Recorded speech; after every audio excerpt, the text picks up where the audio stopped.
Kita mulai aja ya. Assalamualaikum warahmatullahi wabarakatuh. Shalom, Om Swastiastu, salam kebajikan, salam sejahtera buat teman-teman semua dari Sabang sampai Merauke. Sungguh berbahagia sekali malam ini kita bisa berkumpul kembali dengan acara webinarnya Forum Kapengda APFI yang keberapa ini ya? Coba Mas Rida silakan di-share tentang tata tertibnya dan lain-lain, biar saya bacakan.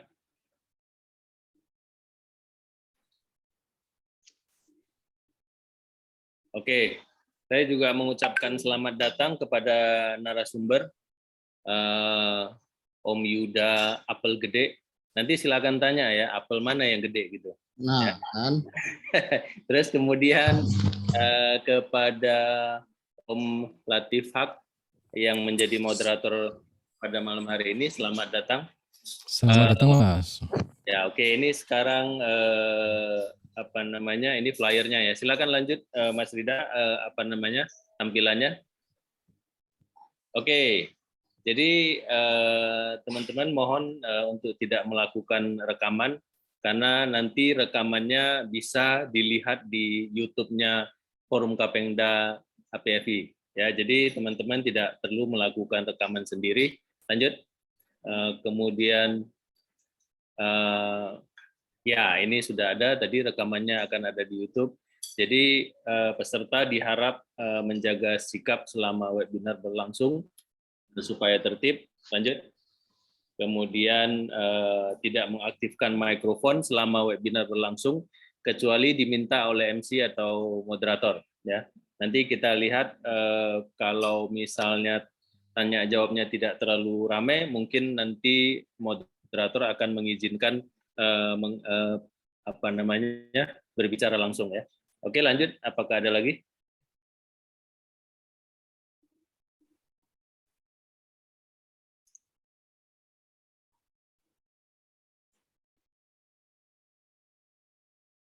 Oke, selesai ya, Mas Rida ya, yang tata tertib yang mau dibacakan ya. Ini mungkin nanti moderator yang sampaikan mungkin apa namanya CV-nya narasumber ya. Oke, baik. Oke, teman-teman sekalian, kita perlu tahu bahwa tema malam ini adalah unseen journey. Kalau saya dari kampung menerjemahkan bahwa ada perjalanan yang tidak terlihat, kira-kira gitu ya, ada samar-samar. Nah, untuk lebih jelasnya mungkin teman-teman harus ngikutin nih sampai akhir supaya bisa tahu ini maksudnya unseen journey ini apa gitu. Ada sesuatu di balik itu ya.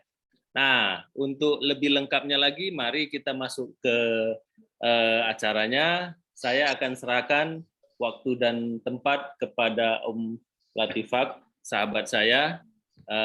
Silakan lanjut Om. Oke, terima kasih Bang Petrus Lo. Terima kasih, selamat malam. Kita ketemu lagi di webinar APFI. Malam ini kita akan membahas gitu ya, akan memperbincangkan topik unseen journey oleh Mas Yuda Apel Gede. Nah, ini apel gedenya ini seru nih, apel gede gitu ya. Nanti nggak tahu ini ada aturan dari apa admin nggak nih, apa misalnya Mas Yuda nanti presentasi dulu, habis presentasi tadi baru tanya jawab gitu ya, Mas Petrus ya? Formulanya terserah aja, Om. Oh, oke. Ya, jadi kalau misalnya kalau supaya nggak ngantuk, ya bagusannya ada selang-seling gitu. Oke. Ya. Oke, jadi kita harapkan nanti Mas Yuda untuk mempresentasikan apa karyanya gitu ya, yang ada di buku Unseen Journey ini. Kemudian habis itu baru kita buka tanya jawab gitu. Mungkin tanya jawabnya mungkin bisa langsung itu ya, apa kalau bisa sih biar lebih seru itu jangan lewat chat deh, tanya jawabnya langsung open kamera, open mic gitu, biar lebih seru gitu. Mungkin permintaannya di ini dulu, Mas, di apa namanya, di chat. Jadi Iya, minta oh chat, oke, chat nanti baru kita undang ya. ya, jadi Baru kita supaya undang. nggak tabrakan sama yang lain nanti. Oke. Oke, sebelumnya saya coba mau ini ya. Kalau melihat Ancient Journey, saya lihat selewat saya belum pernah punya bukunya, punya Mas Yuda. Halo Mas Yuda. Halo, Selamat malam. malam Mas. Oh malam. Ini kelihatannya bukunya seru nih. Ini kalau cowok-cowok lihat, wah ser gitu ya. Kemudian saya coba cari referensi gitu di The History of Nude Photography. Itu si Peter Lacy ya. Peter Lacy itu bilang bahwa fotografi nude atau bukan karya seni nude gitu ya. Itu tuh sangat erotis gitu ya. Estetik, terus kemudian sangat magic gitu. Dan ini sebenarnya kan kayak pengungkapan dengan ketelanjangan wanita gitu. Keindahan wanita sudah dilakukan dari awal-awal karya seni itu dibuat di era-era prasejarah. Kemudian di era Yunani kuno, kemudian hal tersebut itu mulai dikembangkan lebih gila lagi dengan banyak patron tentang keindahan perempuan telanjang tadi. Kemudian oleh karena gara-gara abad pertengahan kemudian mati, kemudian di era Renaissance dan seterusnya mulai dikembangkan lagi itu di karya seni, sehingga sampai hingga tahun 30 yang akhirnya bahwa seni ketelanjangan wanita tadi itu menjadi sangat konvensional dan ini sangat-sangat diminati oleh banyak fotografi untuk karya fotonya gitu. Nah, dan saya mencatat itu di sekitar tahun 30-an itu ada Imogen Cunningham, ada Josh Besse, ada Mendre. Itu udah membuat tuh karya-karya bagaimana cara melihat ketelanjangan itu dari frame kamera dengan cara dia gitu ya mengekspresikan. Kemudian dari tahun ke tahun selalu ada perkembangannya sampai kalau kita cek di buku terakhir terbitan di tahun 2014 itu muncul buku dari ini ya Lalit Rastogi kalau nggak salah. Dari Lalit Rastogi itu ngeluarin 4 seri tentang nude yang itu digarap dengan sangat indah gitu. Nah, ini kita akan seru sekali malam ini gitu. Kalau kita membahas karya secara letterlech gitu, secara formnya, pasti karya itu ya udah kita nikmati sebentar selesai. Tetapi yang menarik karena ini adalah karya seni fotografi, journey-nya itu gitu ya. Jadi proses dan konsep pengkaryanya itu akan menjadi sangat menarik untuk bisa kita perbincangkan dan kita coba kita kuak ya, kita urek-urek gitu supaya bisa keluar semua dari Mas Yuda ini. Kemudian karena cermin kaca itu, ini kalau George Bernard Shaw ya, cermin kaca itu digunakan untuk melihat wajah kita gitu. Tetapi kalau karya seni itu untuk melihat jiwa si senimannya. Dan kata Paul Cézanne, yang lebih menarik dari karya seni itu adalah yang lebih menarik dari seni itu adalah dari keunikan si senimannya. Nah, maka kita akan coba Mas Yuda untuk membongkar semua perjalanannya yang unseen journey tadi, terus ada apa di balik dari unseen journey itu dan hal-hal yang yang menyangkut unseen journey ini bisa dipaparkan habis, dan saya harapkan audien yang datang di sini nanti bisa secara aktif untuk ikut masuk ke dalam unseen journey gitu. Meskipun prosesnya nggak ikut gitu ya. Kalau foto-foto kayak gini kan, wah saya motretnya nggak diajak nih. Ya enggak, tapi minimal nggak diajak motretnya, tapi ini diajak rembukannya gitu, lumayan lah. Monggo silakan Mas Yuda, Apel Gede untuk mempresentasikan karyanya. Silakan. Oke, selamat malam semuanya. Terima kasih sudah mau join. Saya harus cerita dari mana, saya juga bingung. Oke. Gini, kenapa judulnya Unseen Journey? Unseen Journey ini sebenarnya perjalanan saya memotret, perjalanan rasa saya memotret melihat tubuh wanita dengan cara yang berbeda. Itu yang saya rasakan waktu itu, gitu. Mas Awalnya, Yuda, ya, kameranya belum hidup, Mas. ya, benar. Saya kok violet terus ya? Cannot start video. Sebentar. Di sini penasaran, pengen lihat ini yang membuat buku wajahnya.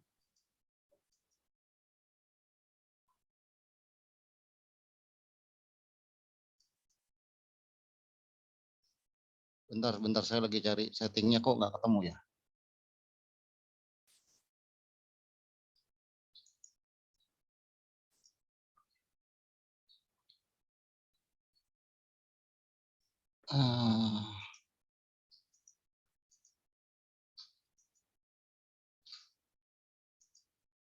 Tapi bisa sharing screen kan, Mas Yuda? Saya coba sebentar Mas. Ini internetnya agak nggak mau terbuka. Ya. Nggak apa, mungkin kalau ada masalah di kamera, paling tidak bisa share Sudah? screen kita. Oh ya, sip.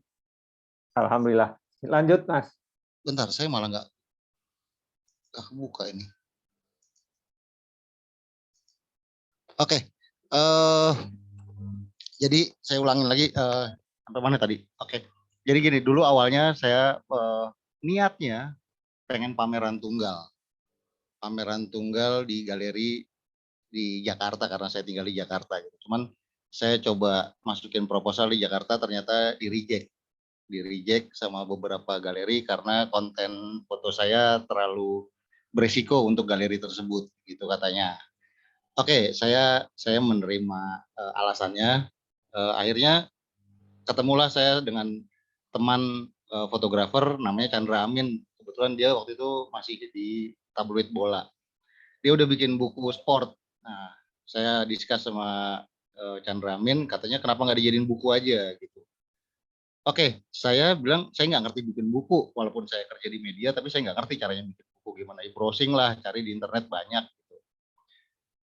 Dari situ saya mulai mengumpulkan data gimana sih caranya ngumpulin buku, nanya ke teman, nanya ke yang sudah pernah nerbitin buku gitu. Terus kemudian saya masih bingung, akhirnya saya ke Mas Firman Ihsan. Saya diskusi dengan beliau, Mas Firman, saya mau bikin buku, saya mau pameran, ternyata di reject. Ya udah jadiin buku aja kata Mas Firman gitu. Mas Firman bilang melihat chapter pertama yang saya kerjakan adalah body landscape waktu itu. Mas Firman bilang, Yuda, foto-fotomu ini sudah banyak dikerjakan sama orang.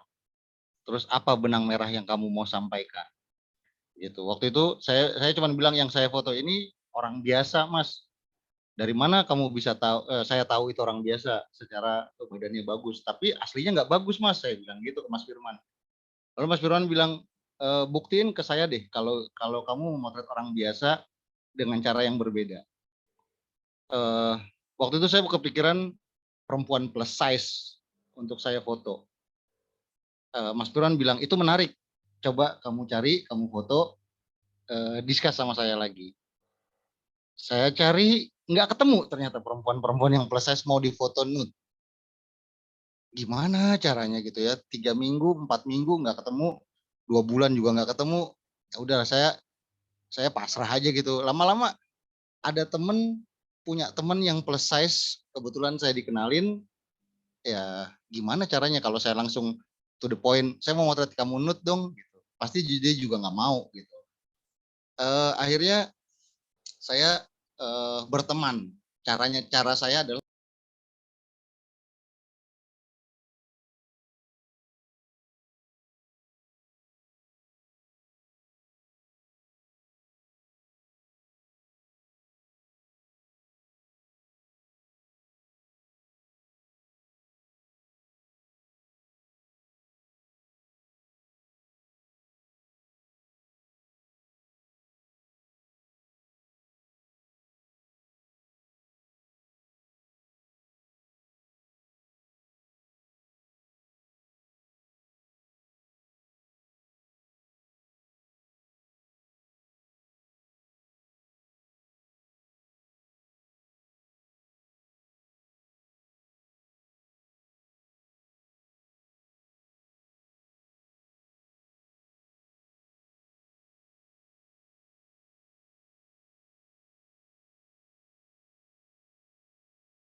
ke kaum urban ini. Saya tanya beberapa teman yang saya coba eksplor yang tinggal di apartemen deh. Apa sih yang mereka lakukan sebenarnya ketika lu tinggal di apartemen? Ternyata jawaban mereka adalah ya suka-suka gue dong, gue mau telanjang kek, gue mau ngapain, ya, itu hak gue karena ini ada keterbukaan pada ruang tertutup, kata dia gitu. Itu jadi ya gue mau masak sambil telanjang kek, gue mau masak, gue mau dengerin musik sambil ini, gue mau chattingan ya terserah gue. Ini ruangan pribadi gue, kata dia gitu. Dari data itu saya coba boleh nggak gue motret? Akhirnya saya motret. Saya coba lagi datang ke Mas Tommy. Mas Tommy bilang, Yuda coba tambahin lagi, coba explore lagi. Dari situ saya sudah beberapa kali motret, ternyata Mas Tommy udah cukup Yud, kayaknya materi lo sudah cukup nih. Cuma saya masih penasaran, ada satu yang belum saya temukan. Foto saya kurang apa ya? Akhirnya saya coba bertemu dengan almarhum Om Niko Darmajungan waktu itu. Ketemu Om Niko, Om, saya mau bikin buku. Boleh gue lihat karya lo gitu. Dia bilang gitu. Om Niko lihat foto-foto saya. Kayaknya menurut Om Niko, saya tidak fine art. Foto lo terlalu biasa, foto lo tidak ada fine artnya. Saya bilang sama Om Niko, saya nggak ada jurusan kuliah seni rupa atau berbau seni karena kuliah saya ekonomi. Saya nggak ngerti fine art itu apa. Itu kemudian beliau sharing foto-foto yang dia punya. Saya diajarin apa itu fine art. Yang saya dapat adalah bagaimana mengungkapkan apa yang saya rasakan hingga orang ikut merasakan. Waktu itu saya semakin nggak ngerti dan bingung waktu itu, nggak tahu nih gimana caranya, apa yang saya rasain. Yang saya rasain waktu itu saya bingung, saya pusing, saya nggak ngerti, saya mikirin aja itu waktu itu. Ternyata ya itu yang saya dapat. Saya motret dengan cara low light, speed lambat, kamera yang saya punya saya expose, saya explore abis-abisan, ya udah hasilnya jadinya chapter ketiga. Setelah chapter ketiga selesai, saya balik lagi ke Mas Firman. Mas Firman, ini hasil foto-foto saya terbaru, saya bilang gitu. Mas Firman bilang, Yuda jangan belajar sama Om Niko, nanti kamu gila. Dia bilang gitu. Kenapa Om? Dengan belajar dengan Om Niko gila? Karena Om Niko ini sudah terlalu tinggi ilmu fine artnya. Kalau kamu ikut-ikutan, nanti kamu jadi dia. Jadilah diri sendiri. Untuk jadi fotografer yang benar itu adalah jadi diri sendiri dan itu karya murni loh. Semenjak itu saya tidak ketemu Om Niko lagi. Saya sudahi pelajaran memotret saya, perjalanan saya memotret. Oke, setelah saya rangkum, Mas Firman bilang, Mas Firman boleh dikurasi nggak? Mas Firman bilang jangan ke saya. Kenapa Mas? Saya bilang gitu. Nanti buku kamu jadi saya, jadi tua karena umur kita berbeda, kata dia gitu. Terus saya bilang siapa kurator yang pas kira-kira bisa mengkurasi foto saya? Cari yang umurnya kira-kira nggak jauh dari lo atau ya seumuran lah, kata dia gitu. Karena biar lo diskusinya enak mengkurasi fotonya dan lo bisa bertanggung jawab atas karya lo. Saya dikasih namanya Irma Cantili waktu itu. Kebetulan dia pernah di Antara, terus waktu itu dia kerjanya di kedutaan. Saya temuin Irma, saya bilang saya direkomendasiin Mas Firman untuk gimana caranya buku saya dikurasi sama Mbak Irma. Saya bilang gitu. Irma tertarik dan waktu itu kita discuss hampir sebulanan lah. Bagaimana caranya, saya dapat pelajaran banyak. Bagaimana caranya menyusun buku, bagaimana melihat emosi sebuah buku. Disitulah saya belajar dengan Mbak Irma waktu itu. Setelah belajar dari Mbak Irma, ada masalah baru lagi yang saya dapatkan. Ternyata bagaimana cara membuat bukunya menjadi bisa dicetak. Saya nggak tahu saya coba waktu itu masuk ke Pewarta Foto Jakarta, PFIJ, untuk biar dapat apa namanya ISBN, International Standard Book Number, karena di Indonesia itu hanya badan atau perusahaan yang bisa mengeluarkan ISBN ini. Saya coba ke PFIJ, ternyata mereka waktu itu lagi musda kalau nggak salah. Ada musda, saya jadinya terbentur dengan yang kayak hal-hal yang kayak gitunya. Terus saya bingung lagi, aduh ke siapa yang saya nyetak bukunya gitu. Nggak bisa sembarangan nyetak buku. Terus saya coba browsing di internet. Ternyata membuat buku di luar negeri itu tidak sesulit di Indonesia untuk mendapatkan ISBN. Gitu. Mereka memberikan, ya lo print di gua, lo cetak di gua publishingnya, gua kasih nomor lo. Lo bisa jadi self publishing pun bisa.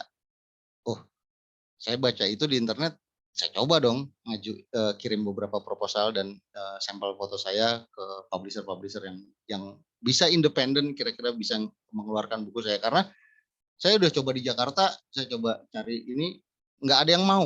Karena konten saya ya nggak mau digerebek lah, saya nggak mau beresiko, saya nggak mau menanggung semuanya gitu. Waktu itu jawabannya saya yang saya terima adalah begitu. Saya coba cari kirim ada kali 5-6 proposal waktu itu ke publisher di luar. Kebetulan yang respon itu dengan cepat ada 2, namanya Blurb sama Lulu. Mereka kirim email waktu itu, ayo saya tertarik dengan buku kamu, kalau mau publish bisa di tempat kita. Ya udah akhirnya saya coba saya pilih dengan Blurb waktu itu. Karena menurut saya di Blurb lebih fleksibel lah, nggak sesulit yang di Lulu. Waktu itu saya pikirnya begitu. Mereka bilang mau dicetak langsung semua atau satu-satu. Apa bedanya saya tanya. Jadi kalau saya nyetak banyak, saya harus menyewa gudang di sana. Yang kosnya harganya tidak sedikit, hitungannya per meter persegi. Waktu itu begitu. Kalau saya nyetak print on demand, ya udah bisa juga.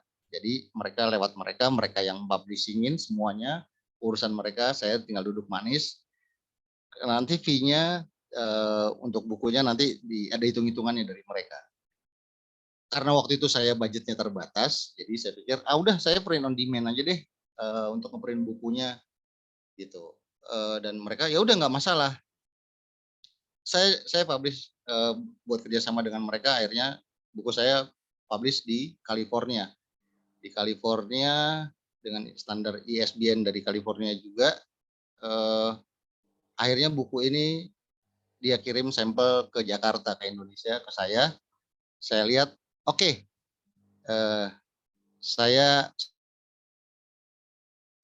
kemudian setelah beberapa lama, ini gimana caranya kalau orang Indonesia mau beli ya? Harus lewat internet. Kalau punya kartu kredit, kalau nggak punya kartu kredit gimana gitu. Saya kirim email lagi ke publisher saya waktu itu. Saya tanya, boleh nggak saya nyetak di Indonesia? Dengan alasan di Indonesia tidak semua orang punya kartu kredit. Saya bilang gitu. Oh ya nggak masalah, asal kita approve semuanya sesuai dengan yang kita standar kita, nggak masalah. Oh ya udah, saya cari percetakan waktu itu. Saya cari percetakan di Indonesia, saya masuk ke Indonesia Printer. Masuk ke Indonesia Printer ternyata udah oke. Tapi Big Boss ya langsung tiba-tiba meng-cancel, nggak jadi. Saya tanya kenapa? Kan waktu itu udah bilang iya. Iya, ternyata setelah ditelaah buku saya beresiko. Saya nggak mau usaha saya juga ditutup, nanti digerebek polisi dan sebagainya. Aduh, tambah bingung lagi saya waktu itu. Saya cari gimana caranya buku saya bisa terbit, bisa nyetak di Indonesia ini. Akhirnya dari teman ke teman ternyata ada teman yang punya percetakan kecil dan dia setuju untuk ya udah buku lo cetak di tempat gue, tapi jam 7 malam sampai subuh, nggak bisa siang.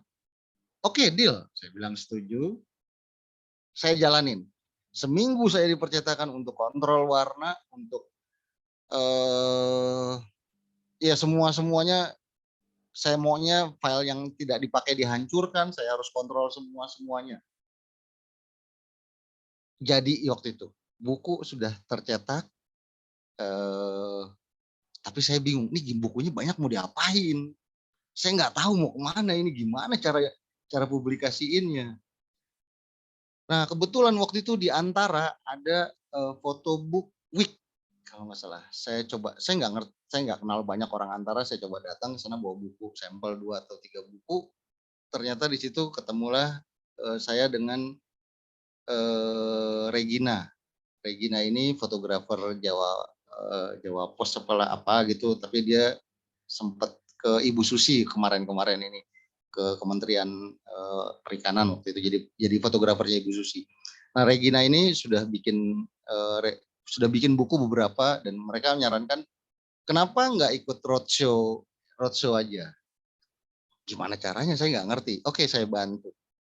Temuin di Surabaya si A, temuin di Semarang si B, ketemuin di Jogja si C, gitu kata dia gitu. Saya dibantu Rere waktu itu Regina untuk ke ISI Jogja. Pertama kali saya datang ke ISI Jogja bahwa saya diundang jadi kuliah umum untuk ngisi materi kuliah umum tentang buku saya. Gitu. Dari situ saya ke Festival Foto Surabaya. Dari Festival Foto Surabaya saya masuk ke Semarang. Di situ lewat pewarta foto dan bikin ya workshop kecil-kecilan. Dari situ saya balik lagi ke Jakarta, terus saya sempat ke Makassar dan Medan waktu itu. Dari perjalanan saya ketika sampai buku itu publish, saya ngerasa tertantang untuk bikin buku kedua ceritanya kemarin. Cuman saya ngerasa ada pandemi dan uang juga tidak terlalu banyak, energi juga sudah tidak seperti dulu. Saya putuskan untuk, istirahat dulu deh, bentar deh, gitu. Ntar dulu deh, gitu. Kurang lebih begitulah kira-kira cerita unseen journey saya melihat tubuh wanita dengan cara yang berbeda. Itu menurut saya ya. Balik lagi deh, silakan ke. Oke, Mas Yuda. Iya. Mungkin ada foto-foto yang bisa di-share gitu. Kita kan tidak semuanya ini pernah lihat buku itu gitu ya. Oke. Mungkin yang ada di sini mungkin ada apa di balik foto itu yang lebih kalau misalnya menarik ya. Tadi Mas Yuda kan menerangkan panjang tentang. Ya bukunya sih ini sebenarnya gitu ya kan. Nanti saya coba share di share screen. Ini kira-kira kurang lebih bukunya seperti inilah gitu. Gimana caranya share screen sebentar? Share screen.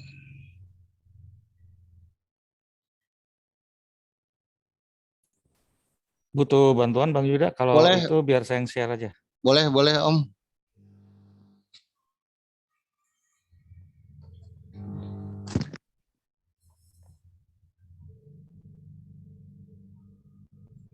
Tinggal bilang next saja kalau mau lanjut ya. Jadi seperti tadi yang saya ceritakan, saya membuat buku ini kurang lebih 6 tahun. Kenapa 6 tahun? Karena waktu itu posisi saya masih bekerja di media, masih bekerja. Jadi motretnya tuh ya kalau bisa motret ya motret, kalau nggak lagi sibuk kerja ya udah lupain dulu. Ada waktu motret lagi, ingat lagi, tiba-tiba lupa lagi. Pokoknya akhirnya itu yang makan waktu saya lama, 6 tahun lah kurang lebih gitu. Next sih Mas. Biasanya saya di media motret karena motret model, motret lifestyle tuh motret artis, kehidupannya begitulah. Setelah saya keluar dari media ini, saya nggak punya temen nih ceritanya. Nggak punya temen tuh akhirnya saya bingung masuk ke komunitas. Nah gimana sih masuk ke komunitas yang ada di Jakarta yang biasa motret model tuh siapa aja sih? Saya coba cari tahu dan saya berkenalan dengan mereka. Apa sih yang mereka lakukan? Agak kaget sih sebenarnya waktu itu ketika ada komunitas-komunitas hobi foto yang sering motret model dan begini ya, karena saya tidak pernah ikutan seperti itu gitu karena waktu di media kan motretnya selalu sendiri gitu loh. Ya udah akhirnya saya coba masuk yang biasa mereka lakukan adalah ternyata seperti ini. Next Mas, gitu. Nah motretnya ini kayak gini, modelnya satu tapi gerbekan, gitu loh. Oh begini.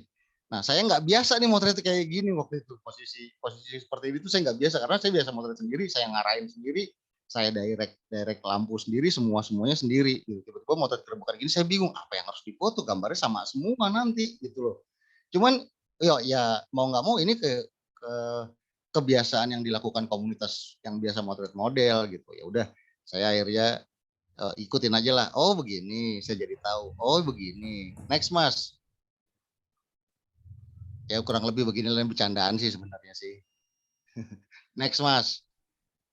Oke, kenapa saya buat Unseen Journey? Waktu itu saya benar-benar saya ngerasa di fotografer itu puncak tertinggi fotografer adalah ya bisa buat pameran tunggal atau membuat buku sebenarnya. Jadi dari perjalanan kemarin saya coba untuk saya kejar gimana caranya saya bisa bikin harus bisa punya karya. Paling tidak saya sudah mewarnai fotografi di Indonesia. Kepikiran saya waktu itu cuman itu sih, gitu. Oke, next Mas. Nah ini cover bukunya 100 111 halaman kalau nggak salah. 111 halaman art paper pakai jilid baut. Saya bikin eksklusif sekali di buku ini karena saya pengen buku saya looknya harus mahal. Waktu itu saya berpikirannya sih seperti itu. Next Mas. Ya tadi seperti saya bilang tadi adalah ini perjalanan rasa saya melihat tubuh dengan cara yang berbeda. Kenapa berbeda? Iya nanti aja dilihat di slide selanjutnya gitu.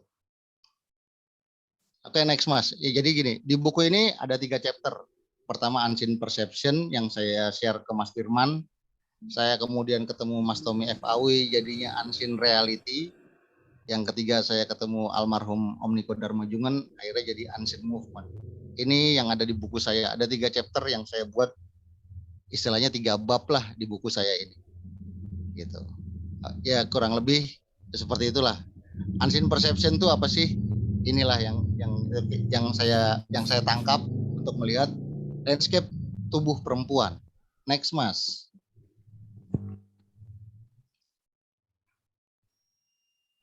Gitu. Ya ini sebenarnya cerita perempuan plus size yang saya lihat ada matanya, ada mulutnya, waktu itu kayak gitu. Ya kurang lebih seperti inilah.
Ya, itu chapter pertama saya yang saya sharing ke Mas Firman waktu itu.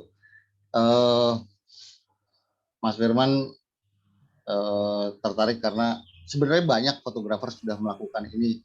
Cuman Mas Firman bilang, Om Darwis pun memotret kayak gini. Banyak fotografer sebenarnya yang melakukan ini. Cuman kan mereka tidak berani mempublish, menjadikan sebuah buku untuk jadi satu buku itu belum ada yang berani gitu. Saya waktu itu saya ketemunya Om Rama Surya, Mas Rama Surya tuh juga niat membuat buku ini. Cuman ya itu dia bilang saya sudah tidak sebesar nyali kamu Yud, dia bilang gitu. Lo terlalu berani beresiko untuk mengambil buku ini, untuk membuat buku ini jadi sebuah karya. Tapi harus ada orang yang seperti lo untuk membuat buku yang kayak gini karena di Indonesia nggak ada, dia bilang gitu. Belum banyak yang motret tapi nggak ada yang berani untuk menjadikan jadi satu buku itu belum ada gitu. Oke, next chapter kedua ini Unseen Reality yang saya ketemu Mas Tommy F. Awi kira-kira. Next Mas.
Ya itu chapter kedua.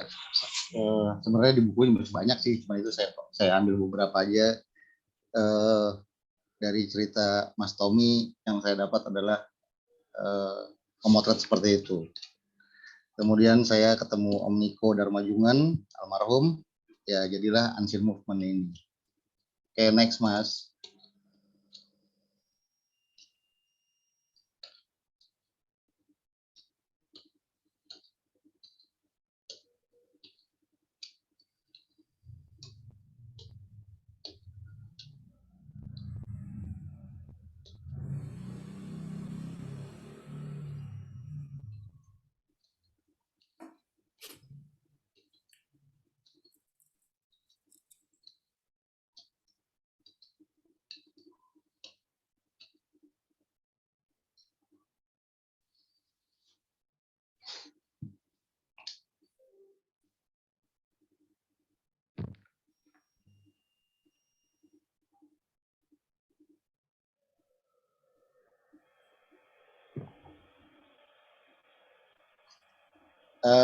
Itu yang saya kalau saya terusin mungkin saya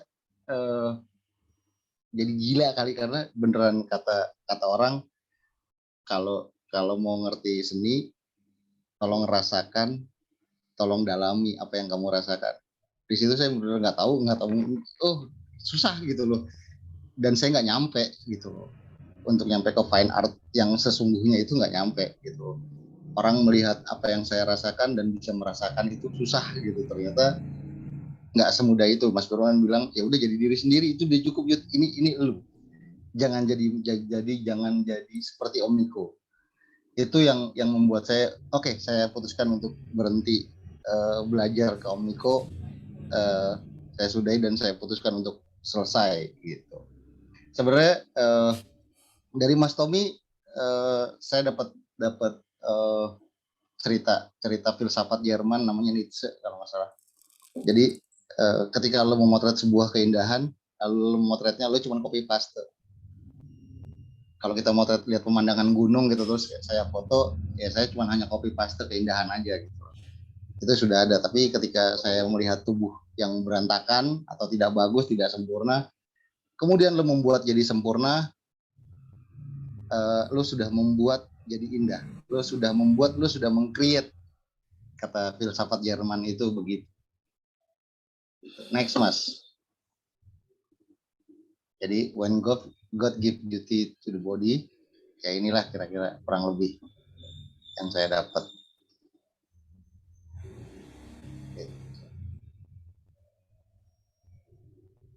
Next, Mas. Sekian presentasi saya, kurang lebih begitulah isi buku saya.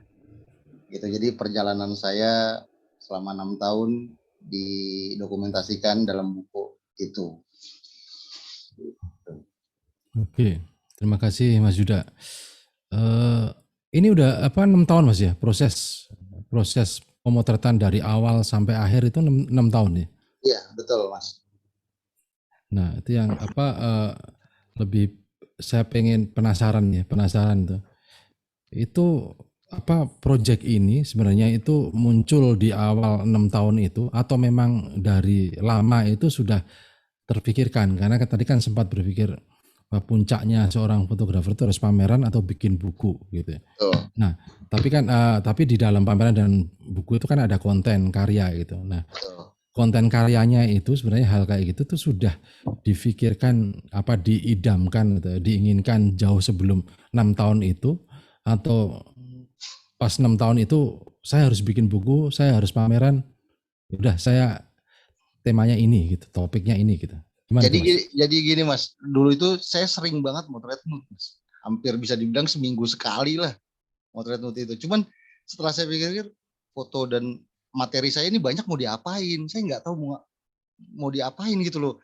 Klise banyak, foto digital juga banyak. Terus saya kepikiran untuk saya tantang diri saya untuk saya pengen pameran tunggal Saya tantang diri saya untuk berpameran tunggal. Ternyata itu dia saya dapat reject dari beberapa galeri bahwa saya terlalu beresiko untuk saat ini waktu di Indonesia karena dulu kan masih ada FPI, masih ada lain-lainnya lah kayak gitu. Saya nggak bisa berpameran di sini, gitu di Jakarta ya waktu itu gitu loh. Itu makanya saya akhirnya untuk putuskan untuk membuat buku. Oke. Yang penasaran lagi ini seru ya. Saya cuma kan gini karena waktu kita membuat sebuah karya gitu, seni dengan media apapun gitu, khususnya fotografi itu kan biasanya itu kan residu dari pengalaman rasa yang pernah kita lalui gitu ya. Betul. Yang akhirnya menempel di tubuh kita. Nah, sejak kapan Mas Yuda itu mulai motret nude? Nah itu saya pengen tahu tuh. Sejak kapan tuh? Atau memang dari kecil dari TK udah motret nude?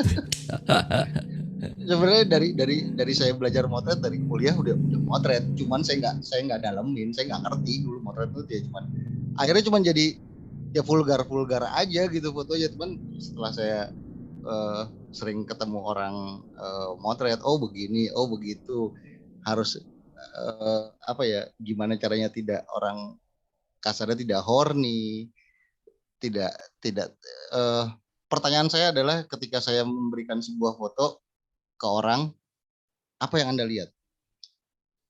Kalau jawabannya ini modelnya siapa, berarti saya gagal. Waktu itu saya kepikirannya cuma gitu doang. Tapi kalau melihat ini fotonya siapa, kok bagus, berarti saya berhasil. Saya nggak mau orang nanya siapa modelnya. kalau pertanyaannya adalah siapa modelnya, berarti saya gagal dalam memotret. Itu aja sih waktu itu yang saya pikirin. Gitu. Oh gitu ya. Jadi akhirnya muncul pencerahan itu. Wah, ini harus dengan pola pemotretan nude yang berbeda gitu ya. Betul. Ya. Gitu. Nah, ini silakan loh, teman. Sebenarnya saya silakan. cuma mau nyampein ke dalam buku ini, sebenarnya intinya apapun bentuk tubuh lo, Tuhan sudah memberikan keindahan, ya disyukurin. Karena banyak perempuan yang tidak merasa puas dengan tubuhnya sebenarnya. Sebenarnya Tuhan sudah memberikan keindahan dan sempurna, ya dikasih badan yang bagus. Itu pasti ada ceritanya kenapa lo jadi gendut, kenapa lo jadi plus size, kenapa curve, kenapa ada luka, kenapa jadi begini. Ya itu proses hidup lo, di situlah ada cerita yang sebenarnya harus lo syukurin gitu. Itu aja sih sebenarnya intinya. Iya. Ya kalau kita lihat beberapa tahun yang lalu kan ada iklan-iklan tentang feminis gitu ya. Betul. Artis telanjang dengan badan yang bergelambir dan lain sebagainya, bahwa ya wanita seperti ini gitu. Yeah. Jadi istilahnya tidak bisa disudutkan wanita itu dipres, harus dia tampil cantik di depan publik gitu. Betul, karena di Afrika, sorry Mas, aku potong. Yep, di Afrika itu kalau yang plus size itu semakin lo gemuk semakin cantik. Kalau di Indonesia kan semakin badan lo bagus, rambut lo panjang, kulit lo putih, lo cantik. Padahal itu buat saya waktu itu adalah itu doktrin. Kita didoktrin dari kecil kalau melihat iklan perempuan cantik itu harus begini. Padahal ya nggak harus kayak gitu. Itu kan yang kita dapatkan doktrin dari TV, dari media, dari apapun harus begini. Padahal kalau di Afrika semakin lo plus size, ya lo semakin cantik gitu. Makanya saya tertantang untuk memotret perempuan plus size, dan motret plus size nggak banyak, nggak ada celah yang tidak dimasukin fotografer menurut saya waktu itu. Banyak fotografer yang tidak memotret plus size karena nyari modelnya pun susah. Itu jujur, ketika saya ketemu Mas Bang Arbain pun, Bang Arbain bilang, anjing gue kecolongan, gue belum pernah motret plus size. Ternyata ada fotografer yang motret plus size, buat gue lo sesuatu yang beda gitu waktu itu. Oke, kemudian dari sekian banyak karya itu Mas ya, itu yang pasti kan ada satu atau dua karya itu yang sangat membekas dalam proses pembuatannya, itu proses pemotretannya. Itu karya apa, yang mana, kenapa, bagaimana? Nah itu saya pengen tahu tuh, karena kan ini prosesnya tadi kalau kita lihat kan Mas Yuda tadi menerangkan kan ini ada proses panjang ya, dari ketemu beberapa orang yang dengan influence yang agak beda-beda gitu. Nah itu kan, tapi kan dari situ kan ada sebuah perjalanan yang merasa gila ini gue banget, atau mungkin dapat, atau mungkin wah ini sebenarnya gue nggak suka tapi gue lakukan. Mungkin ada yang kayak gitu dari sekian banyak karya yang ditampilkan di buku itu, apa Mas? Sebenarnya hampir semua foto buat saya ada punya tantangan sendiri-sendiri. Cuman kalau secara pribadi saya lebih tertantang motret perempuan plus size, Mas, karena buat saya menarik aja gitu ketika lo bisa melihat sebuah gundukan lemak atau gelambir tubuh yang menggelambir menjadi sebuah art. Itu nggak banyak orang lakukan. Waktu itu saya cuman anjing seru nih motret beginian nih. Ternyata susah nyari modelnya. Ada saya terpacu untuk membuat karya itu ya karena ya susah, nggak semua orang bisa masuk di ranah itu. Terus itu kalau udah berapa foto sih Mas, totalnya ada berapa foto tuh Mas dari di buku? Sekitar 87 apa 90 foto gitu, saya lupa Mas, nanti saya lihat lagi. Iya benar. Nah itu sekitar yang foto plus size-nya itu ada berapa banyak itu? Saya bisa bilang 50% dari buku saya plus size. Oh 50% plus size. Karena kalau kita lihat yang dipresentasiin tadi kan plus size-nya sedikit gitu. Iya. Makanya waktu bercerita banyak tentang plus size kok, tapi plus size-nya sedikit gitu. Makanya menarik. Mungkin teman-teman ada yang mau ikut ngobrol, sharing, silakan loh. Silakan, ini mumpung Mas Yuda, atau tanya kenapa namanya apel gede Mas, nggak apel kecil aja gitu. Oke, makasih Mas Latif. Ya, oke. Eh, Mas Yuda mau tanya, itu terakhir fotonya eh, apa namanya, jadi abstrak gitu, samar-samar, itu kenapa bisa gitu ya? Awalnya jelas gitu ya, terakhir-terakhir jadi buram-buram gitu. Iya, karena waktu itu yang saya rasakan ketika motret saya bercerita tentang fine art, saya nggak ngerti apa-apa, dan yang saya cuma bingung, saya cuma pusing, ini gimana caranya, saya cuma punya kamera, dengan fasilitas kamera yang saya punya, jadi sebuah karya, ya saya cuma ngerasain, anjing kusut hidup gue nih, gue nggak ngerti nih. Ya itu yang saya rasakan ketika saya motret ya saya kusut gitu aja sih, saya bingung, saya pusing, saya nggak tahu apa-apa, ya udah itu jadinya kayak gitu. Oke, saya terus cuma numpahin apa yang saya rasain sih. terus kemudian apakah bukunya masih dijual? Kalau di Indonesia saya underground mas, kebetulan karena waktu itu kan emang masih rame, eh, ya FPI dan sebagainya, akhirnya saya cuma underground aja. Bukunya masih dijual. Kalau mau bukunya atau tertarik dengan bukunya bisa hubungi saya atau bisa DM di Instagram saya, nanti tinggal DM-an kita kirim aja bukunya. Oke, jadi kalau boleh tahu harganya kira-kira di berapa? Waktu publish di California sih sebenarnya $78 waktu itu. Tapi kalau nggak mungkin untuk sebuah buku di Indonesia orang beli dengan harga terlalu tinggi, saya nggak mungkin waktu itu. Jadi Ya. waktu baru keluar sih 500.000 saya publish di Jakarta. Tapi saya setelah ya bukunya udah lama, jadi saya pikir 350.000 buat saya so-so kok. Oke, mana tahu ada harga khusus untuk di sini aja gitu kan? Monggo boleh, kalau mau tertarik silakan DM, nanti saya kasih harga spesial. Gitu. Oke, teman-teman, siapa yang berminat dengan bukunya, harganya berapa, Mas? 300? Boleh, 300.000 sampai Ya. rumah saya kirim. Oke, 300.000 sampai rumah. Yang berminat nanti bisa infokan ya. Boleh Mas. Bilang Om bisa sampaikan ke sini nanti. Boleh lewat panitia juga boleh. Oke. Oke, lanjut. Silakan, siapa lagi yang mau bertanya? Ya itu ada yang nanya itu IG-nya apa Mas, mending ngobrol terus daripada cuma mau ngeliatin IG-nya, mungkin ada yang menarik ditanya, mending ditanya langsung aja ya. Ya IG-nya @apelgede. Di browsing Mas, aja @apelgede. Saya mau nanya itu yang apel gede itu, kok apel gede itu apa sih? Jadi gini Mas, dulu karena saya bekerja di media, nama Yuda itu terlalu pasaran. Jadi kalau di credit title di media itu kan ada foto by Yuda gitu. Ini Yuda yang mana sih? Nama Yuda kan karena terlalu pasaran, akhirnya saya harus menciptakan nama panggung lah kurang lebih gitu. Cuman nama panggung yang seperti apa sih? Gitu. Saya kepikiran, saya dengar nama ada Timur Angin, itu namanya eye catching ya. Ada Pinky Mirror gitu, kok menarik ya namanya gitu. Cuman waktu itu saya kepikiran nggak ada yang pakai nama buah, jadi saya pikir buah apel. Tadinya awalnya melon busuk, cuman kok konotasinya negatif ya gitu loh. Akhirnya saya coba nemu kata apel gede. Sebenarnya apel gede itu singkatan sih, apel perlu gue ade, karena saya tinggal di Jakarta, jadi itu sebuah singkatan aja sih. Jadi itu nggak ada hubungannya dengan objek-objek. Iya, terserah orang memprestasikan apa aja, terserah sih gitu. Buat saya yang penting saya punya nama panggung aja waktu itu, karena di media terlalu susah, banyak namanya Yuda gitu. Oke. Mas, waktu pertama mau memutuskan untuk membuat buku itu gitu ya.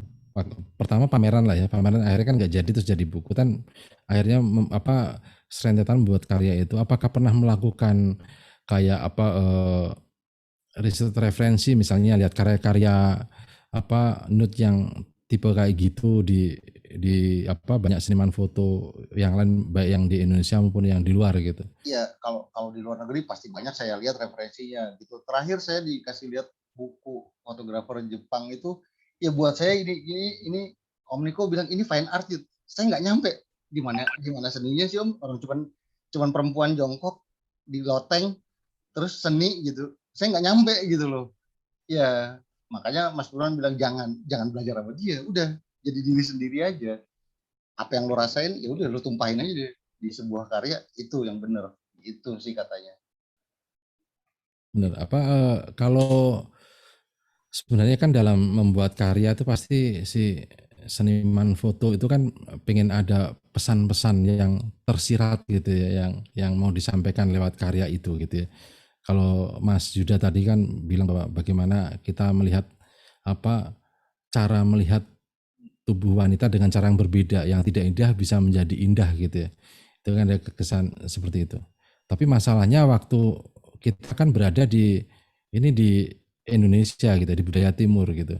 Yang hal kayak gitu tabu. Nah, bagaimana cara menyiasati bahwa pesan itu bisa tersampaikan, tidak malah salah melihat foto Mas Yuda gitu. Jangan-jangan malah melihatnya bukan pesan itunya, justru malah pesan negatifnya ke pornografinya yang ditangkap gitu. Oke, nah jadi gini, Mas Firman waktu itu pernah bilang, Yuda, konten foto lo ini sangat amat tipis. Seperti lo berjalan di Siratal Mustaqim. Lo kepleset sekali, jatuh, kalau lo nggak di neraka ya lo di surga. Tapi lo berani mengambil resiko ini, sudah siap resikonya kah? Ya, saya bilang ya udah siap. Mas Firman cuma bilang ketika lo di tempat yang benar, lo aman. Artinya gini, saya berpameran, misalnya mau pameran di galeri, benar-benar orang niat datang ke galeri. Saya tidak sebar-sebarin di mana-mana gitu, saya tidak pameran di mall kayak gitu-gitu. Waktu itu seperti itu. Asal selama lo di tempat yang benar, lo aman. Cuman itu doang waktu itu pesennya. Makanya saya setelah kesini-sini ada galeri nih di Bali yang nawarin beberapa galeri. Ayo Mas, di tempat saya welcome. Nah cuman waktu itu saya karena pandemi, tar dulu deh gitu. Sebenarnya cuma itu doang, jadi saya harus sangat amat hati-hati. Makanya kenapa buku saya underground, ya saya coba untuk tidak terlalu vokal untuk bersuara yang kayak gimana, biar saya ngerasa ya saya juga aman gitu sebenarnya. Oke, berarti strategi penyebaran bukunya juga ini ya, sangat segmented gitu Mas ya. Betul. Benar-benar untuk keamanan itu. Mas, ini ada yang mau tanya, Mas Agung Nugroho. Silakan Mas, langsung open mic, open kamera Mas. Mas Agung Nugroho. Monggo silakan. Halo, Bang. Ya. Tanya Bang Yuda, ya. Siap. Cara pendekatan ke modelnya gimana supaya mereka mau untuk membuka diri dan diarahkan dengan konsep yang Bang Yuda mau? Maksudnya apakah memang sudah ada pembukaan omongan oleh temannya dulu atau Bang Yuda langsung datang kucuk-kucuk lalu ngomong apa adanya gitu yang Bang Yuda mau. Terus ngarahinnya gimana? Karena kan ini udah ke keterbukaan privasi ya. Betul. Gimana ngarahinnya? Apakah kalau motret model kan kadang memang kita harus bikin nyaman dulu dengan model, ajak ngobrol. Nah ini mungkin ada pendekatan yang beda kalau sudah nyangkut-nyangkut yang seperti ini. Lalu sama yang kedua, ini pakai model rilis juga ya? Pakai model apa? Model rilis, jadi kayak persetujuan. Oke. Saya jawab pertanyaan terima pertama. kasih. Oke. Terima kasih. Saya jawab pertanyaan pertama. Jadi karena saya terbiasa bekerja di media itu ada rapat redaksi, ada praproduksi sama pasca produksi. Saya terbiasa bekerja seperti itu. Jadi sebelum saya motret, saya biasanya saya temuin dulu yang mau saya foto. Saya ngobrol sebentar, saya mau motret kayak gini. Kalau dia setuju, saya terusin. Kalau dia nggak setuju, ya saya nggak terusin. Pendekatannya adalah pendekatan pertemanan kebanyakan. Saya melakukan pertemanan, artinya gini, saya nggak harus terburu-buru motret, makanya kenapa bisa lama ya, saya berteman, saya nongkrong dulu, saya hangout dulu, saya ngopi dulu, saya nongkrong kemana, kayak ikut pergi atau ya discuss kemana gitu. Buat saya itu yang penting sih, ketika dia nyaman dan dia setuju dengan konsep yang saya berikan, oke, saya ready, saya siap, ayo motret, baru saya motret. Nah habis setelah motret biasanya saya punya kurang lebih kayak storyboard lah, saya discuss nih nanti fotonya kayak gini seperti ini, dia yang ini gue mau, yang ini enggak, yang ini mau, ya udah saya coba mengeksplor yang saya punya konsep gitu. Kalau model rilis pasti harus ada model rilis. Sebelum saya publish jadi buku pun saya udah izin. Boleh nggak saya jadiin buku, saya mau terbitin buku ini, yang mana fotonya? Yang ini. Oke, setuju. Saya datangin lagi, tanda tangan, ya ada perjanjian di situ bahwa ya ini rilis yang saya keluarkan. Kalau setuju nggak masalah, nggak keberatan untuk jadikan buku, ya tanda tangan lah gitu. Kita tetap profesional untuk hal itu. Gitu kira-kira Mas. Gimana Mas Agung? Cukup? Mungkin ini ada yang Cukup, mau, terima kasih. ada yang mau nanya lagi Mas? Oke, Bang Nail.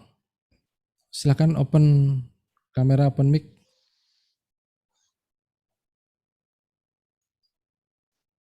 Bang Nail. Halo. Mungkin dibacain aja, Mas. Oh, bacain aja ya. Wah, ini. Oh, Oh, dikunci. Dikunci, dibuka Mas, Biar seru nih.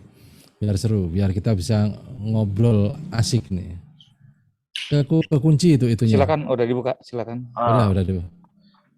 Malam Mas Yuda. Malam Mas. Saya mau nanya itu sampai sejauh ini penjualan buku di California itu seperti apa ya? Apakah memang bagus, antusias tanggapannya atau gimana? Yang kedua, untuk pembagian hasil sama book itu, kalau boleh tahu berapa ya antara book sama Mas Yuda? Dulu waktu baru rilis perjanjiannya adalah gini, mereka akan report per 3 bulan sekali. Kita dapat royaltinya berapa, itu udah diatur di aturan mereka yang sudah mereka punya. Karena saya tidak mikirin, saya nggak penting angkanya berapa, tapi buat saya yang penting adalah gimana caranya buku saya bisa terbit. Waktu itu cuma kepikiran itu doang. Responnya waktu itu sangat amat bagus sih, untuk 3 tahun pertama bagus gitu. Cuman kan setelah 2 tahun kesini ya saya pikir sudah cukup lah buat saya, buku dijual di sana gitu, terus yang tinggal di Indonesia aja tinggal saya ya underground aja di sini gitu. Kalau perjanjiannya berapa itu kayaknya beda-beda deh Mas, setiap orang deh gitu. Tergantung bagaimana kita bisa berdiskusinya, bisa 70-30, kitanya 30 dianya 70, atau kitanya cuma 20-80, kadang-kadang kita bisa 50-50, ya tergantung mereka tertariknya seperti apa sih. Waktu itu sih buku saya 40-60 bukunya. Gitu Mas kira-kira. Oke. Terus nggak ada rencana mau dipamerin di luar negeri sekalian? Saya pernah pameran di Singapura sih, terakhir di situ ikut pameran foto internasional. Cuman itu seni rupa sih, cuman saya waktu itu karya foto. Saya yang kebetulan dari Indonesia cuman saya doang waktu itu, sisanya dari negara-negara Asia tetangga gitu. Ya itu dia, saya masih penasaran kenapa saya nggak bisa pameran di kandang saya sendiri sih di Indonesia gitu. Waktu itu cuman gimana caranya ya, ketika semua galeri mereject, saya harus coba, dan ya alhamdulillahnya di Bali sudah ada sih beberapa galeri yang tertarik gitu loh. Ayo ke sini, welcome ya. Cuman waktu itu terbentur sama pandemi, udah saya berhenti dulu deh, nggak bisa ngapa-ngapain juga, nggak bisa travel, nggak bisa ngapa-ngapain juga, ya udahlah nanti dulu saya hold dulu akhirnya gitu. Kalau di Jakarta saya belum nemu tempatnya yang kira-kira memperbolehkan sih gitu. Saya belum ketemu aja gitu mungkin gitu. Pengen sih di Jakarta pengennya, cuman kan ya gimana gitu lah Mas kira-kira. Oke, makasih Mas. Sama-sama Mas. Mas Yuda, itu bukunya terbit tahun berapa ya itu ya? Buku Mas Yuda. 2015 Mas. Udah lama ya, udah hampir 7 tahun ya, hampir 7 tahun. Kurang lebih begitu. Karena saya benar-benar saya nggak mau terlalu vokal banget, ya itu Mas, saya nggak mau ambil resiko terlalu jauh gitu ya. Tapi mau nggak mau ya emang buku ini ada, saya hanya underground di Indonesia ya silent aja, kalau ada syukur, kalau nggak ada ya nggak masalah. Buat saya itu nggak penting gitu, tapi Saya cuma mau nunjukin bahwa saya sudah bisa memberikan warna di fotografi Indonesia. Waktu itu niat tulisnya cuma begitu doang aja. Nggak mikirin mau buku laku berapa, mau ini bodo amat. Pokoknya saya sudah bisa punya buku, saya bisa berkarya, saya sudah bisa mewarnai fotografi di Indonesia. Itu aja sih yang saya pikirin.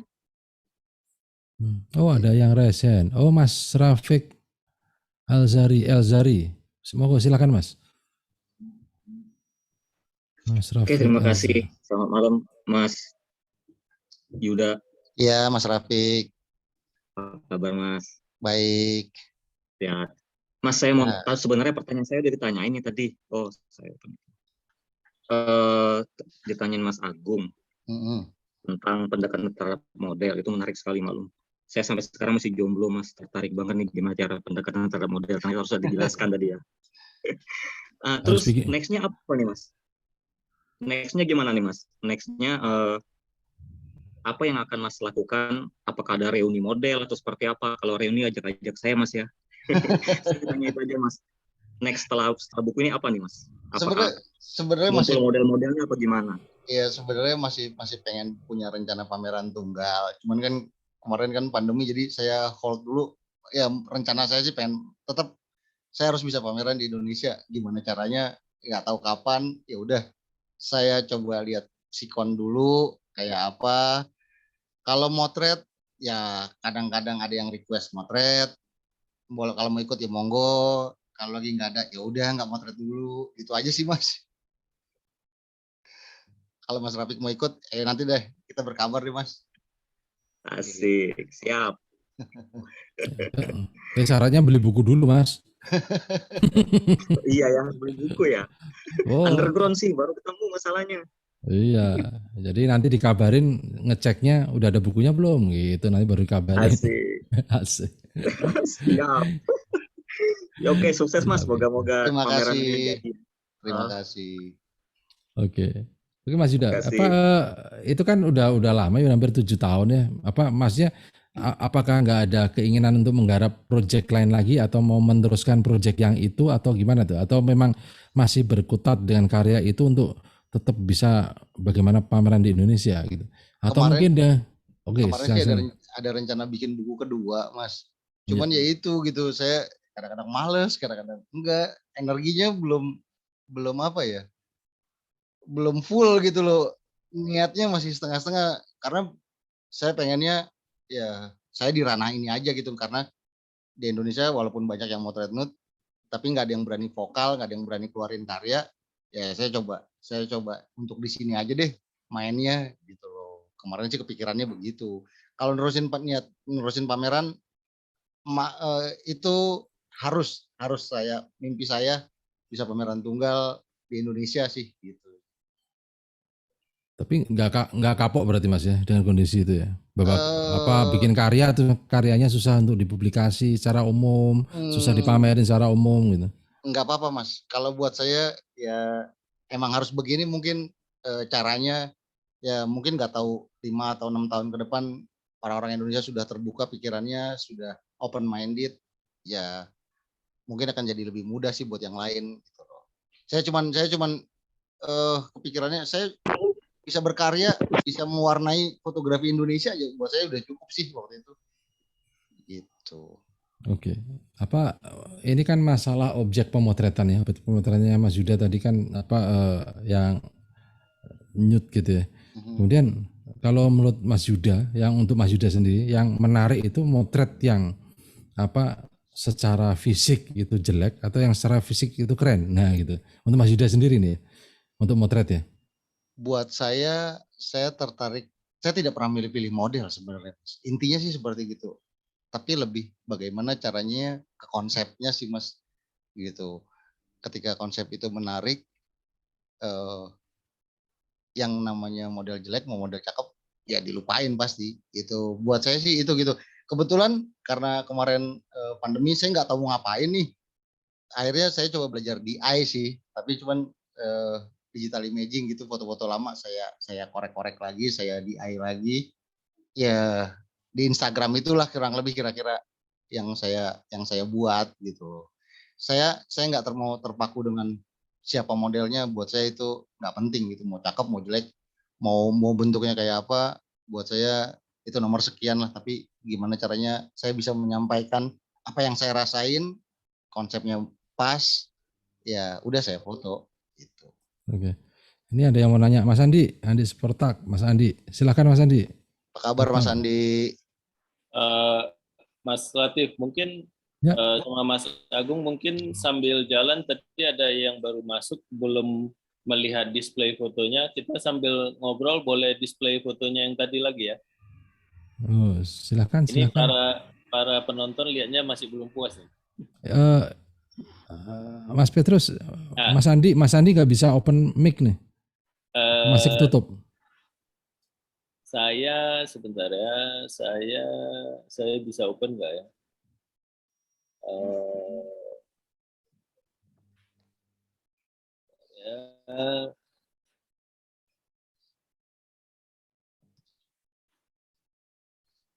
Saya nggak bisa.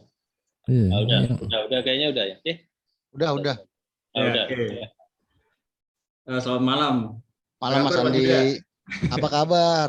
Baik, lama gak ketemu ya. Iya. Saya nggak bisa open video nih karena ditutup nih sama bos ini. Loh, kok ditutup? Dibuka dong Mas Andi. Nggak bisa dari saya, kunci dari host. Oh gitu. Ya hostnya mungkin agak sensi. Oh gitu. Sudah Pak, sudah. Silakan. Kegiatannya apa sekarang Mas Yuda? Silakan. Saya masih motret, saya masih ya freelance, saya masih ngerjain proyek-proyek di kementerian, paling gitu aja sih. Oh. Tadi mungkin belum ditanya ya kesulitannya atau apa, ada cerita apa yang lucu dari waktu motret itu loh Mas? Kalau cerita lucu apa ya? Ya sebenarnya nggak ada yang terlalu lucu-lucu banget sih, tapi buat saya ya sebenarnya nikmatin proses gitu waktu motret. Apalagi ada yang ibu-ibu juga tadi kan. Iya, kalau motret yang plus size itu kan kebanyakan orang berpikirnya tua, ibu-ibu udah gimana gitu, tapi sebenarnya bukan itunya sih kalau buat saya, tapi bagaimana caranya kita berteman dan bisa meyakinkan lo santai aja motret sama gue nggak akan kayak gimana, udah sebatas itu aja sih. Niatnya motret udah. Itu aja sih. Gak ada peristiwa-peristiwa apa gitu ya. Oh jangan karena tempat makan saya di situ, kalau saya rusak saya nggak bisa cari makan lagi nanti. Oke. Ini kita ketemu buat acara tahun 2015 ya waktu itu ya, Juni ya. Iya bener. Saya pernah diundang Mas Andi waktu itu di Semarang ya Mas Andi. Oke. Ya Mas, itu aja Mas. Sukses ya, Mas. Terima kasih. Ini pertanyaan dari Semarang kok ada peristiwa-peristiwa itu loh. Karena ada peristiwa. Iya. Bener. Saya tadi juga mau nanya peristiwa tapi nggak dijawab-jawab, itu disembunyikan sama Mas Yuda itu sebenarnya peristiwa-peristiwa itu. Pas ini yang difoto kan nggak kelihatan mukanya semua ya. Itu sebenarnya yang difoto itu cantik-cantik apa jelek-jelek, nah itu seru itu kan. Ya kira-kira aja deh Mas, kalau biar orang yang melihat buku saya biar berimajinasi sendiri deh gitu. Saya nggak mau jelasin, nanti kalau saya bilang jelek nanti saya sangkai bully, saya mungkin terlalu gimana gitu. Kalau bilang cakep ntar saya salah, cakep itu relatif gitu ya kan. Oke. Mas tadi tentang masalah konsep, ini ada yang tanya Mas.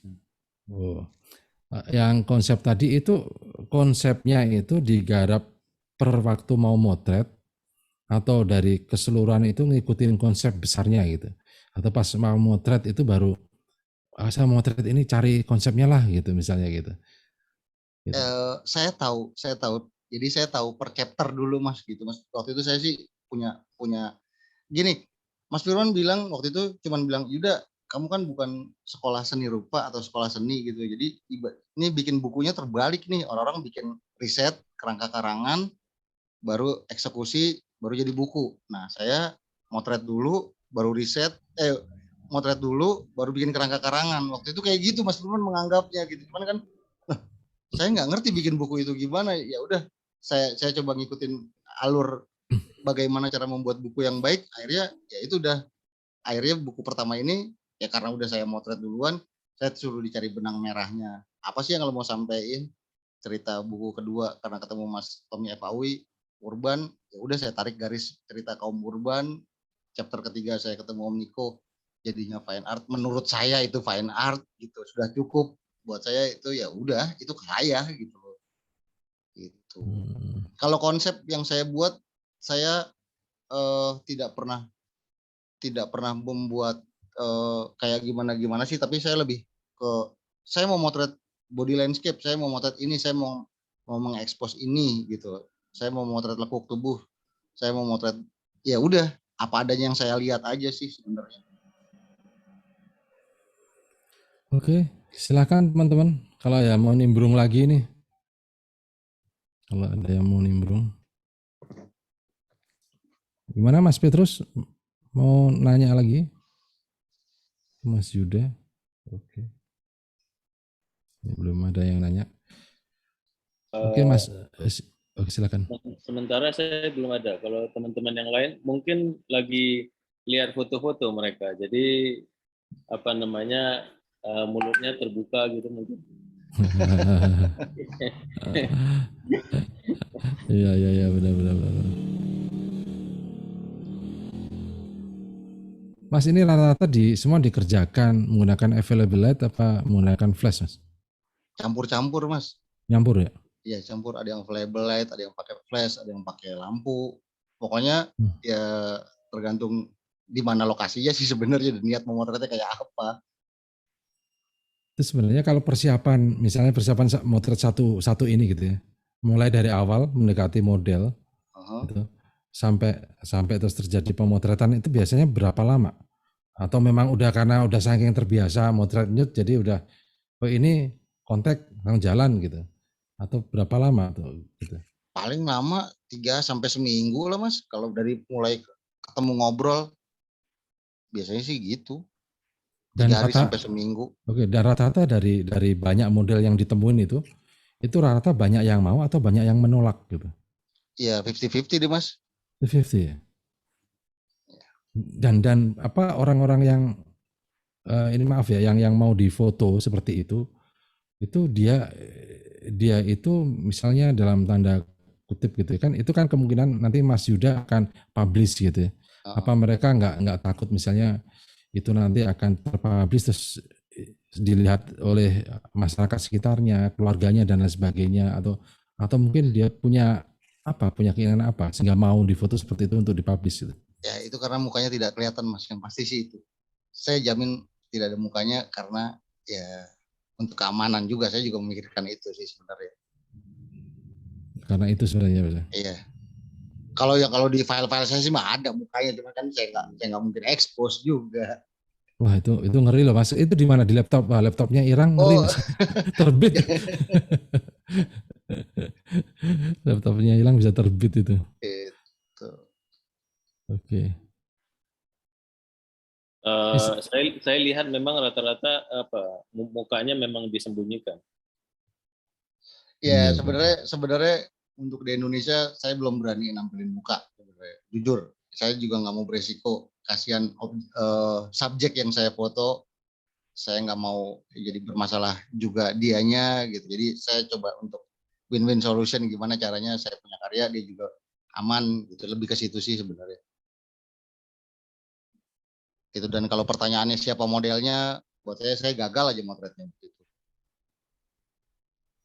Tapi tadi ada yang mau minta kenalan loh Mas sama modelnya, berarti gagal.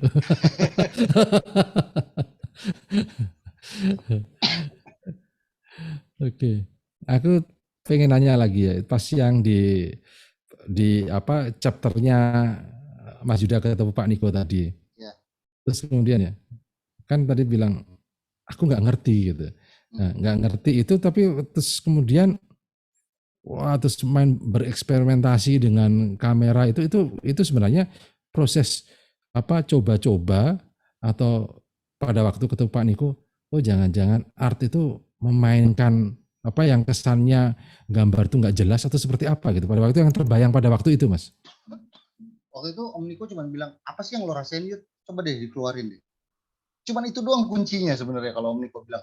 Saya dikasih lihat waktu itu karya Om Niko itu foto-foto dia di Jerman. Saya cuma dikasih lihat pohon sendiri, daun kering, pot yang sudah layu, ada pohonnya gitu, terus ada yang berkarat gitu.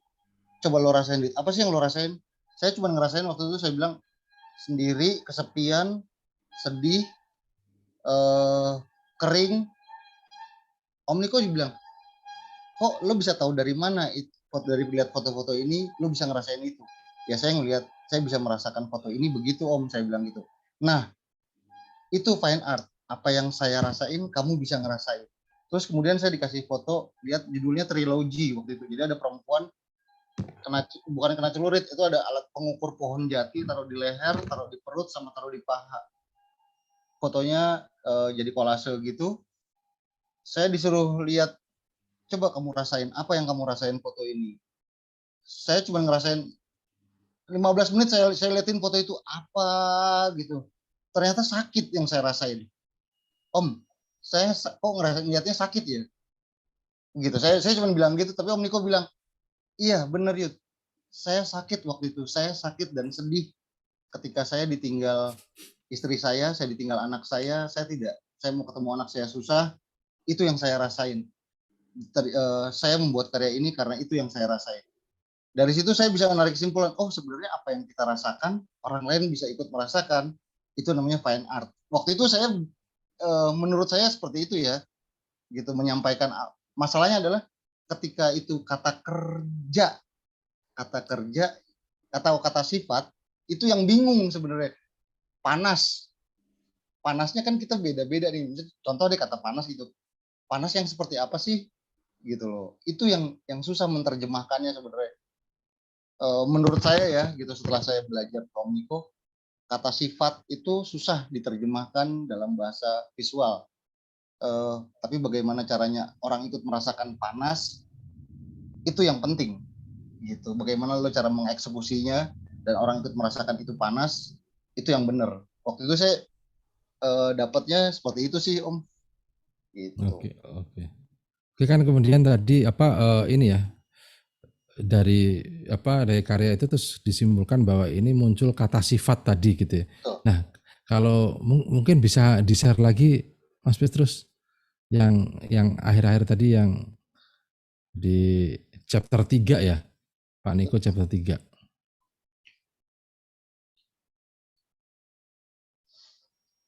Harus dari apa? Mas Agung itu.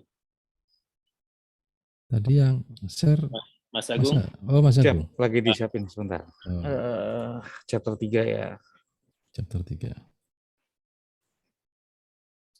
Nah, ini Mas, misal kita contoh karya yang ini ya, Mas. Oke, ini saya ceritain. Di buku ini Mas Firman bilang jangan dikasih judul. Kenapa jangan dikasih judul? Biar orang bisa merasakan dan menginterpretasikan imajinasi orang beda-beda. Jadi nggak usah dikasih judul. Jangan diarahin apa yang lo mau. Jadi orang jadi dipaksa untuk mengikuti imajinasi lo. Jangan. Waktu itu Mas Firman bilang gitu. Oke. Gambar sebelumnya bisa back lagi Mas, sorry. Nah, back ke belakang. Nah, ini waktu itu ini sebenarnya judulnya Drown It. Saya tenggelam. Waktu itu saya ngerasain semakin saya ngedalemin apa itu rasa, kok saya semakin kayak orang gila. Makanya saya makin lama makin tenggelam ya. Saya nggak ngerti nih, gitu loh. Saya nggak ngerti bagaimana caranya keluar gitu.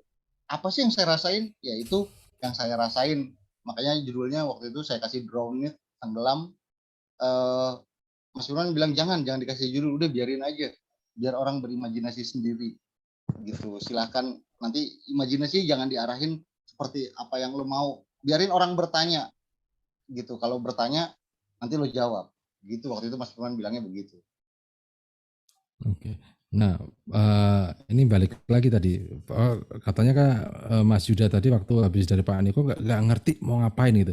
Sebenarnya kalau dari penjelasan Mas Yuda itu kan justru malah sungguh sangat mengerti ya bagaimana menerjemahkan tadi Brownie tadi terus dan lain sebagainya ini. Pasti kan ini ada kata-kata sifat tadi yang tersemat di sini gitu ya. Saya bingung sebenarnya Mas. Oh bingung, itu juga masih bingung juga sebenarnya. Bingung waktu itu membuat karya ini, saya bingung. Saya nggak ngerti apa yang saya rasain. Cuman Yang saya rasain cuma saya bingung, ya akhirnya foto-foto itu ya foto-foto kusut, foto-foto bingung, foto-foto nggak jelas itu. Jangan-jangan berarti berhasil, Mas. Saya juga ikutan bingung, berarti berhasil dong. Iya, makanya Mas Burhan bilang udah jangan terus belajar. Jangan terus belajar ke Om Niko. Nanti kamu gila lama-lama. Karena Om Niko enggak. Waktu itu beliau tidak ada penerusnya nih menurut Mas Firman. Udah biarin jadi diri sendiri aja. Itu elu. Jangan diterusin lagi. Jadi diri sendiri aja yang bener. Jadi kalau Mas Firman bilang jadi fotografer itu harus jadi diri sendiri dan tidak menjadi orang lain. Itu yang benar sih gitu. Sip. Keren. Terus ini bukunya masih banyak, Mas? Masih banyak? Dibilang banyak enggak juga, dibilang enggak ya adalah kalau buat ada ya di sini gitu. Oh gitu. Nah ini siapa yang pesan langsung nih mumpung masih enggak terlalu banyak gitu ya. Sebelum Mas Yuda ganti project itu buku tutup udah, nanti enggak kebagian. Ayo silakan yang mau ikut berembuk. Kalau mau ada beberapa itu yang bisa saya bukain di sini. Kebetulan ini bahasa Inggris ya Mas bukunya karena publishnya di luar jadi bahasa Inggris bukunya. Waktu itu sempat mau nerbitin pakai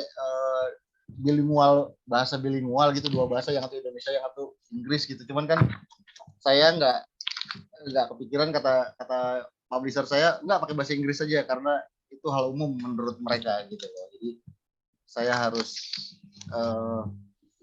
membuat ini jadi bahasa Inggris, jadinya kurang lebih begitulah. Gitu. Ya ada beberapa yang ya kurang lebih beginilah bukunya. Jadi nanti yang beli langsung dapat tanda tangan langsung dari Mas Yuda. Iya pasti saya kasih kalau minta ya, kalau request, kalau enggak ya takutnya kan bukunya nggak pengen ditandatanganin, ntar saya salah lagi. Yap. Oke, Mas Petrus gimana? Ini kita ada batasan waktu sampai jam berapa sih, Mas? Nggak ada, bebas saja sih. Oh, bebas ya? Kalau mungkin nggak ada lagi teman-teman yang bertanya, mungkin kita bisa close. Nanti yang mau beli buku, saya lihat di sini yang private chat ke saya 1, yang terbuka Bang Sutrisno 1. Berarti sama saya ada 3. Nanti saya infokan Mas Yuda. Betul, siap. Terima kasih Mas. Ya. Nah, sementara ada 3, kalau ada lain yang mau lagi silakan nanti chat ke saya bisa. Oke, silakan Mas Latif bisa dikasih closing statement-nya. Oke. Wah, ini fokusnya agak hilang nih. Ini mau minta contact person sebentar ya. Apakah Mas Yuda mau ninggalin? Oh, di Instagram aja nanti DM ya. Oke. Ke IG-nya aja ya. Ke IG-nya namanya Apel Gede tadi ya. Bentar ya, saya tulis ya. Mudah-mudahan nggak salah tulis saya. Silakan DM. Apel gede, jangan salah ya. Apel sedang nggak ada, apel kecil nggak ada, adanya apel gede. Oke, silakan di closing. Oke, terima kasih rekan-rekan pecinta dan penghobi fotografi untuk kita bisa berkumpul di sini. Kita telah mendengarkan uraian Mas Yuda tentang unseen journey-nya gitu ya. Semoga dari apa yang Mas Yuda paparkan itu bisa menginspirasi teman-teman sekalian. Mungkin kalau yang mau bikin personal project meskipun temanya tidak seperti itu gitu ya. Apalagi kalau yang pengen temanya seperti itu harus siap tuh tantangannya. Sebenarnya buat saya, sorry Mas, saya potong gini. Yep. Berkarya itu harus tulus gitu. Jadi saya pengen banyak fotografer bikin buku foto deh. Karena gini menurut saya, ketika lo motret bagus, lo motretnya tapi tidak dibukukan, sayang aja gitu kalau menurut saya sih Mas gitu. Jadi paling tidak ya sudah mewarnai fotografi di Indonesia biar kita juga kaya dengan karya lah gitu. Dan fotografer Indonesia kok bagus-bagus kok. Saya melihat anak-anak muda ya banyak yang wow karyanya amazing aja gitu loh. Benar. Ya. Jadi kata Mas Yuda tadi berkarya harus tulus. Kalau saya jangan tulus. Kalau tulus nanti malah nyanyi. Berkarya iya harus benar, Mas. motret. Iya, Berkarya iya, harus iya. motret. Jangan nyanyi. Iya, Gitu. iya. Nah mungkin ini bisa menjadi inspirasi rekan sekalian gitu ya. Itu tadi ketulusan berkarya itu sangat penting gitu. Sehingga waktu kita berkarya nanti kita akan menghasilkan karya yang memang apa yang kita rasakan, kita alami, dan apa yang kita inginkan itu ada di karya itu gitu. Karena Mas Yuda pun mengalami masa panjang untuk bisa merumuskan satu bendel karya dalam satu buku 6 tahun gitu. Jadi kalau ada yang berpikir mau bikin karya 2 hari untuk jadi buku gitu, mungkin kelihatannya agak ini deh, agak mustahil. Mustahil dalam artian mungkin kalau asal ya, datang mau bikin buku mungkin, tapi harapannya kan memiliki kedalaman konsep itu yang memang jujur dari diri sendiri. Nah, terima kasih untuk malam ini atas kehadirannya semua dan atas partisipasinya. Mungkin kita bisa ketemu lagi di bincang-bincang APFI. Terus kemudian waktu saya kembalikan lagi ke Mas Petrus. Silakan Mas. Terima kasih Mas Latif dan Mas Yuda untuk sharingnya malam hari ini, luar biasa.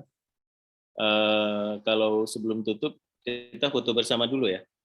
Teman-teman kalau bisa bukain videonya, kamera bentar, kita foto bersama sebelum bubaran ya supaya nampak wajah-wajah kerennya. Oke, halaman pertama.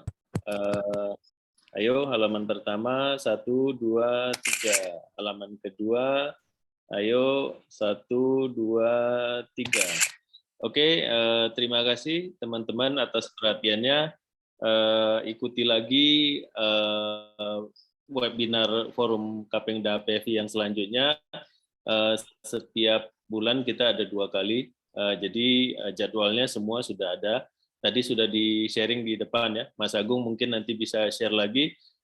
Kita sudah terjadwal seri berikutnya nanti apa saja.